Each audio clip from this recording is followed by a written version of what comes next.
Não vou falar nada ainda, só dá uma olhada nesse vídeo. Quando o MBL surge, as figuras que têm protagonismo são exatamente você, o Kim, o Holiday. Dessas figuras do início do MBL para hoje e do MBL daquele começo para hoje, o que mudou e o que continua igual? A gente amadureceu muito. Muito, muito, muito. E o que ficou igual é que a gente continua sonhador.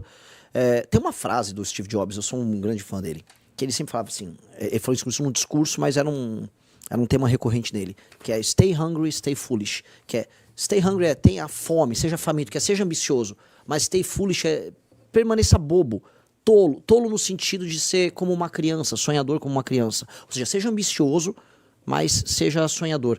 E a gente manteve isso, né? O lance é que a gente era muito foolish ainda naquela época, acreditava, por exemplo, que, com a Lava Jato as pessoas despertaram, que as pessoas iam enfrentar e não iam ter político de estimação, e aquelas ruas que derrubaram o PT iam significar que objetivamente as pessoas queriam um Brasil com leis rígidas contra a corrupção para todos, mas não. No fundo, a gente se desencantou com o processo, viu que o próprio campo político ao qual a gente faz parte, a direita, é extremamente infantil e que também tem seus bandidos de estimação, e aí a gente falou, para fazer política, só sendo uma alternativa de poder. Por isso nós precisamos ter um partido político. E quando a gente parou de se entender apenas como um movimento de pressão social, e sim como uma alternativa de poder, a gente alterou toda a nossa dinâmica e aí começou a construir uma revista digital, e depois essa revista virou uma revista apenas física, que é a Revista Valete. A Revista Valete, depois da Piauí, é a segunda maior revista de cultura e política do Brasil, em termos de tiragem, em termos de assinantes.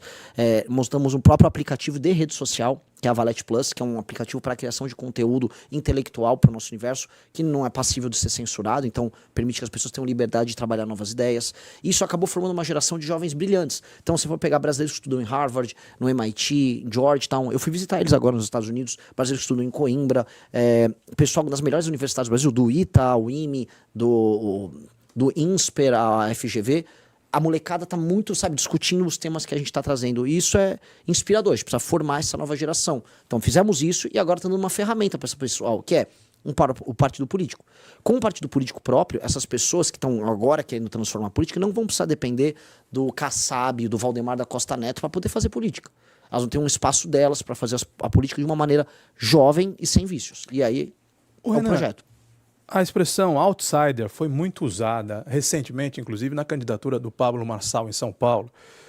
Eu não sei se existe um contraponto entre o Pablo Marçal, a candidatura dele, e a sua candidatura, porque ele quase foi prefeito de São Paulo. Faltou muito pouco para que ele fosse ao segundo turno, se apresentando como alguém que não era do sistema, alguém que propunha a parte simpatias e antipatias. Eu só estou usando o exemplo do Marçal pelo desempenho que ele teve nas urnas e pelo desempenho que ele tem nas redes sociais. Você é esse outsider? Você ocupa esse espaço do Pablo Marçal que está inelegível nessa eleição? Não. Eu acho ele um sujeito deplorável e eu não quero em nenhuma medida parecer ele. O Pablo Marçal é um sujeito sem caráter, é um aproveitador. Ele usou os sonhos daquelas pessoas aí nas eleições com um monte de brincadeira e sumiu. Eu não sou um irresponsável. Eu não vou ficar inelegível ao final dessas eleições. Eu montei um partido político. Esse partido político pressupõe responsabilidade, não só com o que eu estou fazendo numa eleição presidencial, mas nas dezenas de candidaturas que nós vamos ter a governador, nas milhares de candidaturas a deputados só esse ano. Eu tenho uma responsabilidade para com milhares de jovens que ficaram coletando assinatura debaixo do sol no Brasil. Então eu não posso fazer isso e ser um brincalhão. Eu posso ser colocado como outsider no sentido de que eu não estou no grande jogo, ou seja, eu não estou na lista de amigos do Vorcaro. Não. Né? Mas eu não sou um outsider no sentido de que eu vou ficar arrumando briga, falando, eu não tenho nada a ver com esses caras. Não, eu montei um partido. Eu montei um partido porque eu quero alterar o sistema. Até porque não existe isso de viver para além de um sistema. Nós estamos numa emissora. Para estar montado, a água está no copo aqui, pessoas trabalharam, existe um sistema de organização. Sistema, no fundo, são sistemas de organizações sociais, são lógicas de relações interpessoais que criam, vamos dizer, objetivos comuns e resultados comuns. Eu quero que esse sistema no Brasil seja bom para os brasileiros. Então, falar que eu só vou estar aí para romper tudo, não sou eu não sou esse cara. 12h, 17 minutos. Queria falar coisas rápidas aqui sobre Limeira. O Renan vai continuar conosco nesta primeira parte, num pedaço da segunda parte do programa. Mas, Nani, nós temos uma informação da política. O Renan citou Kassab e o PSD. A informação que nós temos é que o casal Mário Botion e Roberta Botion abandonará a política. Sim, Caio, nós tivemos esta informação. O presidente da Câmara, Everton Ferreira, que hoje é o nome mais forte do PSD na cidade, ele tem se reunido com lideranças, chamando ex-candidatos a vereador e passando essa informação, Caio, que o casal Botion, o ex-prefeito Mário Botion e a ex-primeira-dama Roberta Botion teriam desistido da política partidária, não devem disputar a nada neste ano e o Mário Botion deve passar literalmente o bastão para o Everton Ferreira. Não vão disputar eleições este ano ou não participarão mais de eleições? Caio, a informação, eu recebi a frase da seguinte maneira: o Botion e a Roberta saem da política, não querem mais saber de política e vão cuidar das suas vidas privadas. E isso vai colocar o Everton Ferreira definitivamente como pré-candidato a deputado do PSD. Como pré-candidato e também na liderança realmente do PSD em Limeira e como um dos nomes aí para disputa à Assembleia Legislativa de São Paulo. E nós também temos uma ocorrência de alguns minutos envolvendo maus tratos a um idoso. Isso, Caio. O Gustavo Molina está chegando neste momento ao 4º Distrito Policial. As imagens são alarmantes, a gente não pode mostrar no YouTube, mas um idoso foi encontrado em uma situação arrasadora, assustadora. O idoso, a pele e osso, Caio, jogado no chão. E foi uma denúncia atendida pela Guarda Civil Municipal e daqui a pouco Molina vai trazer todos os detalhes desta história. Nós não temos o link ainda. Ainda não, Caio, ainda não. E em nível nacional, Renan, vou aproveitar a sua presença aqui. Você também citou a lista do Vorcaro, que tem grandes nomes do empresariado, tem praticamente todos os nomes. Vou até pegar aqui para ler os nomes que aparecem. É um furo do SBT News da Basília Magno. E aqui nós temos nomes como governador Ibanez, de Brasília. Esse já era... João Dória. Você viu a troca de mensagens? O Dória preocupado com ele? Não vi. Não, vazou a troca de mensagens. Alexandre de Moraes, Ricardo Lewandowski. Eu também vi Henrique Lewandowski, que suponho tem algum grau... Acho que é o filho dele. Com o Ricardo. Ciro Nogueira. Esse, nas festas, era o hit. Nós lemos aqui Cláudio Castro, provavelmente governador Do Rio de Janeiro, não sei que seja um homônimo. Cacai, grande advogado. Wesley e Joesley Batista. Parceiros de negócio na Venezuela, Clássico, inclusive. né? Eles não podem estar fora. Aqui aparece também Eduardo Tanuri, que deve ter alguma ligação com Nelson Tanuri. Eu não sei qual é o parentesco. Mais uma vez aparece ministro Lewandowski, Toffoli. Parceiro de... sócio, né? Sócio no Paraná. Hugo Motta. José Dirceu. Ministro Valdir Salomão. Senador Irajá.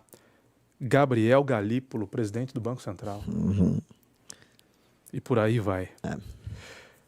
É assustador, né, Renan? Sim. Me permita dizer, é assustador porque a Vivi Moraes, deve ser a esposa do ministro Alexandre Moraes, que é colocado aqui como Vivi Moraes, ministro Silvio Costa Filho. Sim, já estava no Petrolão. É assustador porque parece que não vai sobrar ninguém de nenhum viés político, de nenhum posicionamento político, do empresariado, do judiciário, infelizmente também de igrejas evangélicas, lideranças evangélicas. A Lagoinha muito envolvida. E assim, que bom que você citou esse ponto, porque é um escândalo ecumênico. Ele vai da direita à esquerda, do topo do STF até prefeituras pequenas no interior da Bahia. Ele é da direita à esquerda, de cima a baixo. Ele pega tudo. São poucos os que podem falar, eu não tenho nada a ver com esse escândalo. Esse escândalo toca quase tudo. E eu ainda não falei do setor privado, eu estava falando da parte pública. Setor privado, o grau de contaminação de empresas grandes no mercado financeiro que saíram vendendo o CDB do Banco Master sem nem ligar, é enorme. A gente está falando de dezenas de bilhões. Eu não vou citar um nome aqui, assim, teve uma que é muito famosa, talvez a maior de todas, ela vendeu mais de 30 bilhões em CDB do Banco Master, indicando para os seus clientes, não, isso aqui parece uma boa compra. Isso é loucura. Mas é um esquema gigantesco, né? Um negócio impressionante. Foi o maior esquema de corrupção da história do Brasil. Isso aqui já é fato dado. Não só em volume de dinheiro, mas em contaminação, não só no mercado, mas na política. Você está falando de ministro do STF, ministro do STJ, foi citado um aqui, Estou falando de presidentes de partido político. Estou falando de lideranças que participaram do governo Lula, de lideranças que participaram do governo Bolsonaro. Presidentes do Congresso. Sim. Né? O Alcolumbre está super envolvido. O Alcolumbre participou da nomeação do Otto Lobo para a CVM. E o Otto Lobo basicamente é um nome do Vorcaro e do Joesley. Até porque o Joesley e o Vorcaro tinham negócios juntos. Eles atuavam juntos. Tô falando governo Tarcísio aqui em São Paulo. Tô falando do governo Ratinho no Paraná. Eu tô falando de governos do PT na Bahia. Ou seja, é um escândalo que ele não perdoou ninguém. Ninguém. Então, assim, eu obviamente que não vou citar ninguém. Eu não tenho nada a ver com isso. Não estamos nesse jogo. Mas mesmo gente que, assim, pequena, espalhada pelo Brasil, se envolveu. É uma máfia? É mais do que uma máfia. É porque, nesse sentido, a máfia em geral, ela tem um inimigo, ou ela garante um território. Eles não tinham um inimigo, não tinham nada. Eles eram tudo. Foi um grande esquemão combinado. Porque, a partir do momento que entrou ministro do STF, entrou gente do governo Lula, entrou gente que estava no governo Bolsonaro, quem é quem nessa história? Quem eles estão enfrentando? Não estava. Eles estavam nas mesmas festas. É muito maior que mensalão, é muito maior que Não, petrolão. incomparável. Envolve todos os vieses, todas as vertentes. Todos. E por isso que as E pessoas não não estão na envolve rua. só a política, né? E aí, você me fez uma pergunta boa no começo. O que vocês mudaram? O que vocês mantêm igual? E eu falei, a gente amadureceu porque a gente percebeu que as pessoas tinham bandido de estimação. E uma característica hoje do debate público brasileiro é que as pessoas têm bandido de estimação. Então as pessoas de esquerda falam só de um lado do esquema do Banco Master. Eu vi a Tabata Amaral gravar um vídeo muito focada na parte que atendia a direita. Aí quando o Nicolas fala desse negócio, ele só fala do Alexandre de Moraes, que o Lula tem a ver. Gente, todos têm a ver. Todos têm a ver. O próprio Nicolas voou. Voou no jatinho do jatinho Vorcaro. do Vorcaro. Disse que não sabia. Aliás, o Renan, em seus vídeos, você fala muito do bolso-petismo, Sim. né? Dessa fusão entre PL e PT e a figura do Bolsonaro E do com a Lula. figura do Lula. Mas é polêmico isso, né? Não deveria ser, porque o que eu tô falando é só a verdade, é só muito simples. No bolsonarismo e no petismo, você tem lideranças que tratam seus liderados de maneira desrespeitosa, e esses liderados aceitam os erros éticos das lideranças. O bolsopetismo é sobre isso, é do tipo, eu vou xingar ali o Lula num vídeo no Instagram pra ganhar muitos views, mas no fim do dia eu vou votar junto com ele na PEC da blindagem. A PEC da blindagem é uma reedição, inclusive, da PEC da impunidade do governo Bolsonaro. Então, no governo Bolsonaro mandaram a PEC da impunidade e ela foi reeditada com PEC da blindagem no governo do PT. Em ambas as votações, tanto o PT quanto o bolsonarismo votaram juntos. Ambos destruíram juntos, por exemplo, a Operação Lava Jato. Então, o bolsopetismo é sobre, vamos dizer... Isso não vai acabar nunca. Mas assim, não deveria ser assim. Você eleito presidente da República vai ter que governar com o Congresso. Você imagina que o Centrão vai deixar de existir? Não, o Centrão Fisiologismo no brasileiro. longo termo precisa deixar de existir. Como é que você combate isso? Mudando Mais de 500 deputados, mais de 80 senadores. E eles estão lá eleitos democraticamente, o Centrão né? manda no Brasil. Essas figuras como Gilberto Kassab e Valdemar da Costa Neto estarão embarcados em qualquer governo. Sim. O MDB vai estar embarcado em qualquer governo. E aí o presidente não fica refém Sim. disso tudo? Fica, assim, a gente primeiro precisa fazer o diagnóstico, assim, se você tem um corpo que está doente, vamos diagnosticar a doença e depois vamos propor o remédio. A doença surge na Constituição de 88. A Constituição de 88 era parlamentarista e ela foi colocada como presidencialista no final. Então, o presidente é eleito, mas a eleição para o Congresso não é vinculada a ele. Portanto, você tem uma Câmara dos Deputados, que a maior parte dos deputados são do Centrão, o Senado, que é totalmente desproporcional, e ele nasceu para ser desproporcional, mas isso não está servindo de nada pra gente. A Acre ter 3 senadores e São Paulo ter 3 senadores é uma bizarrice. É um absurdo. E o Centrão, na prática, né, olhando nesses termos, ele se beneficia disso, porque o presidente está sempre refém dele. E aí ele consegue espaços de poder, ele consegue dinheiro, ele consegue emenda, ele está sempre com a faca no pescoço do presidente da República, e o presidente manda muito pouco. Uma característica do regime brasileiro é que o presidente não manda nada. O presidente é muito fraco. E ele está ficando cada vez mais fraco, que depois de um certo tempo, a partir dos anos 2010, surge o STF como outra força. E aí ele manda muito menos. Um presidente hoje... Eu não dá nem pra falar que o Lula fez um governo de esquerda e o Bolsonaro de direita. Não, ambos fizeram um governo de centro. Governos mitigados. Eles só têm um discurso pra claque deles lá, que é meio... Mas você acha ruim isso, um governo de centro? Acho ruim no governo de centro, porque o centro, nesse sentido, é um centro que não ataca de maneira radical. Fica em os cima do problemas brasileiros. muro, em situação... Exato. Então ele nunca passa uma reforma econômica realmente ousada. Passou agora, por exemplo, uma reforma na área de segurança pública. Tiraram a redução da maioridade penal da reforma. Por que tiraram? Por que tem que ter essas mitigações? Tudo tem que ser mitigado no Brasil. Quando você vai fazer uma reforma previdenciária, vem cheio de mitigações. Então, a gente via sempre aquele país que, quando vai fazer vira um aluno que vão fazer uma prova, tira 5. A gente nunca tira 8 na prova, 9. A A gente sempre tira 4, 5, 3, 4, 5. Porque nunca dá para fazer algo verdadeiramente intenso. E por que não dá? Porque o Poder Executivo não manda. Quando não, reformas são Que reformadas. sabotava. Lógico, A sabotava. reforma trabalhista tinha um aspecto lá da...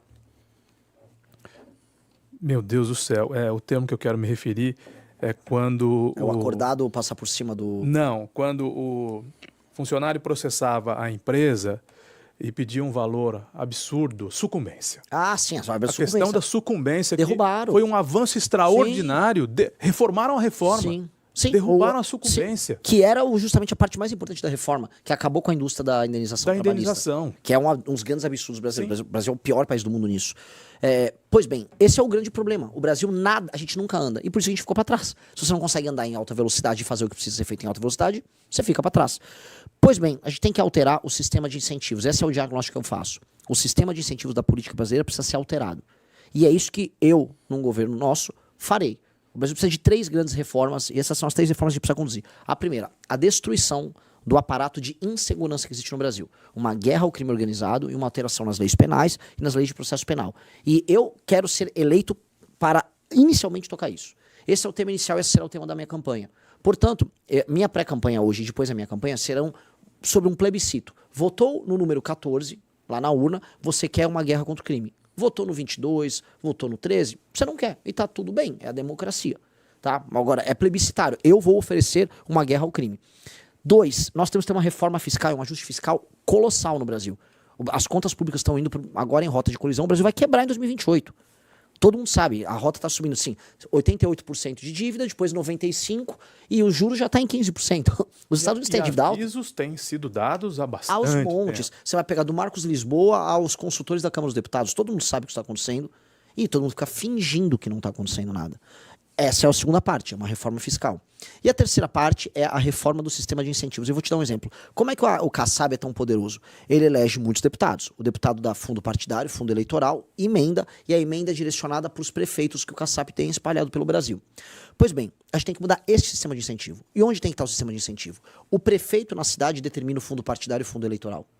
E como ele determina? Se ele atinge indicadores de desempenho em áreas assim, essenciais. Por exemplo, você tem uma cidade no Nordeste que tem 5% de cobertura de esgoto. Se ele entrega 15% de cobertura de esgoto, ele vai ganhar 2 pontos. Se ele melhora o ranking Saeb de educação, ele ganha mais 3 pontos. Se a parte de segurança pública avança, mesmo não sendo a prerrogativa do prefeito, mas ele trabalha políticas que melhoram a segurança, avança. Essa pontuação redunda no fim do dia em fundo partidário e eleitoral para o partido político que ele faz parte.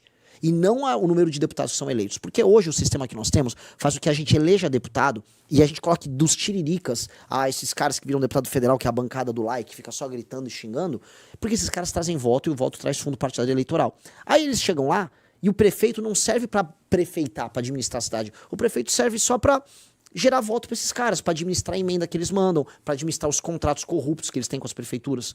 Se a gente altera essa dinâmica e o dinheiro e o foco da política é o prefeito, os partidos, o próprio Kassab... Mais Brasil, menos Brasília. Com certeza. Mexer no pacto. Mexer nisso. Porque aí o dinheiro que vai para a prefeitura é para executar esses serviços públicos e melhora as prefeituras. E um dos critérios tem que ser, inclusive, aumento da atividade econômica no município. Até porque... você Acaba falou, também a coisa de passar chapéu. Que óbvio. Vivem fazendo. E que eles em Brasília, gostam. né? E é muita Eles qualidade gostam. também, né? Porque É muita óbvio, gente, às vezes, serviço ocupa o cargo e não entende nada. Exato. Porque você não precisa eleger um cara bom. Hoje, o que é um prefeito num município pequeno de 20 mil habitantes, sei lá, em Tocantins? Ele é um administrador de emenda do deputado dele e administrador de contratos de lixo, contratos de saneamento, etc., que ele leva um. Essa é a real. E ele não liga. E aí, ele, no final, o que ele faz para ganhar a eleição? Ele compra o voto. Eu tô falando de Tocantins, mas assim, com certeza tem compra de voto também em Limeira, tem compra de voto em Vinhedo, tem compra de voto no Brasil inteiro. Agora, nos lugares mais pobres, ela é mais intensa. Isto é a base do Centrão. E esse sistema de incentivos... Sua contundência não tem gerado processos para você? Sim. Você provavelmente está, Com certeza, ele está deve ter. desagradando muita gente. Sim, mas eu preciso falar isso. Porque eu seria louco de não falar isso. Loucura é não falar o óbvio. Então, o que eu estou propondo é um negócio tão simples. Se a gente altera esse sistema de incentivo, o foco dos partidos passa a ser eleger prefeitos bons. E qual é a base disso? A ideia é critérios objetivos de avaliação, que são determinados, vamos supor, pode ter uma auditoria externa, mais o IBGE, o IPE, a gente pode chamar instituições, inclusive de Estado, para estabelecer quais são esses critérios. E esses critérios, no fim do dia, não são avaliados pelo eleitor. E sabe por quê? Porque eleitor no Brasil você compra. E o eleitor não sabe avaliar se tem mais ou menos esgoto na cidade dele. O eleitor, então, ele tem que ser condicionado a desempenhos que ele mesmo não sabe. Então a gente tem que entender que a democracia no Brasil, em alguma medida, foi falha. A democracia brasileira pegou pessoas muito humildes, pessoas muito pobres que não tinham o que comer e deu o direito de votar, e essas pessoas trocaram esse direito por um saco de arroz, por um saco de cimento, por telhado na casa dele. Trocam. Mas, pelo amor de Deus, aumentou isso. Não é que estava diminuindo. Agora que voltou o orçamento secreto, são 50 bilhões. Esse ano vão ser 65 bilhões em emendas. Essa emenda é desviada. E aí essa emenda desviada vira caixa 2, esse caixa 2 vira compra de voto. Então a gente tem um gigantesco sistema de compra de consciência no Brasil.